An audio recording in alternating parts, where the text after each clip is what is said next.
Hi friends, welcome to king Ravi facts channel. ఈరోజు interesting facts Finland కోసం చూసే ముందు ఛానల్ లైక్ చేసి ఒక subscribe. Hi friends, fact number 1. రాబందు అనే దాని పొట్టలో బలమైన యాసిడ్లు ఉంటాయి. అది ఏమి తిన్నా సరే జీర్ణించుకోగలదు. Fact number 2. ప్రపంచంలోనే నాన్ వెజ్ ఎక్కువగా తినే దేశాల్లోనే గ్రీన్లాండ్ అనేది ముందుంటుంది. ఎందుకంటే వీళ్ళకి అగ్రికల్చర్ ల్యాండే ఉండదు. Fact number 3. గ్రీన్లాండ్లోని ట్రైన్స్ అనేవి ఉండవు. ఎందుకంటే ఇది ఎప్పుడు మంచుతోటే కప్పబడి ఉంటుంది.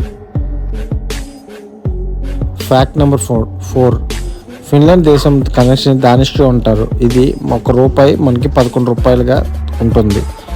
ఫ్యాక్ట్, ఫిన్లాండ్ దేశంలోని ఉష్ణోగ్రత -3°C దించి -6° వరకు ఉంటుంది. Fact number 6. ఫిన్లాండ్ దేశంలో మంచు పర్వతాలు అనేవి 4 లక్షల మిలియన్ సంవత్సరాల క్రితం నుంచి ఉందని శాస్త్రవేత్తలు కనిపెట్టారు.